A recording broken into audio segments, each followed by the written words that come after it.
खुद से कहा। उसका मकसद था सियाह लाश्कर के सरदार ज़ारघम का मुकाबला करना। अजान अंधेरे जंगल में घुस गया।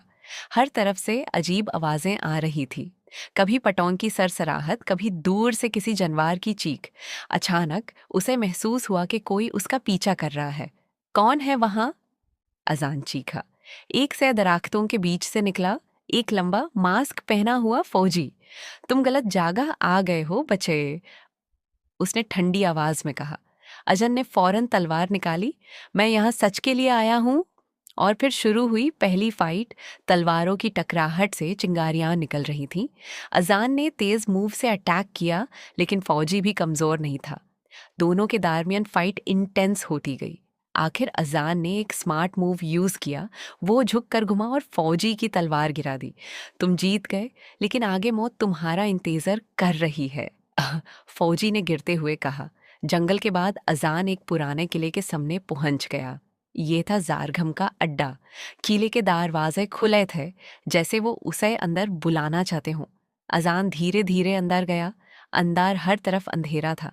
अचानक मशालें जाल उठी और 5 सिपाही उसे घेर लेते हैं। ये है वो लड़का, उन्होंने कहा। अजान ने बिना देर किए अटैक कर दिया। फाइट और भी ज्यादा डेंजरस थी। एक सिपाही ने पीछे से वार किया। अजान ने मुश्किल से ब्लॉक किया। दूसरे ने उसे धक्का दिया, लेकिन अजान गिरा नहीं। उसने अपनी स्पीड का यूज किया। एक एक कर के सब सिपाहियों को हरा दिया।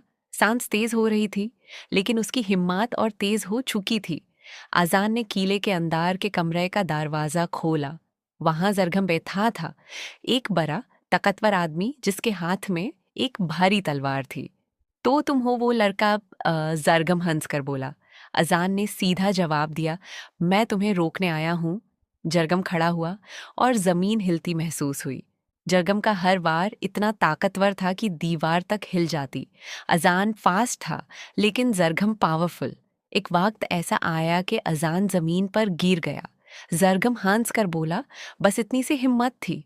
अजान ने अपने वालिद की बात याद की, जीत तलवार से नहीं हिम्मत से होती है।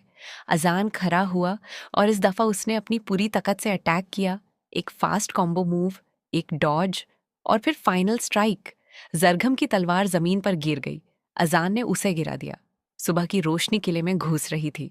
सियाह लाश्कर हार चुका था। अजान ने गहरी सांस ली और आसमान की तरफ देखा। उसका गांव अब महफूज था। लोगों ने उसे हीरो कहा, लेकिन वो सिर्फ मुस्कुराया। मैं सिर्फ अपना फर्ज निभा रहा था। और फिर वो वापस चल पड़ा एक नई कहानी के लिए।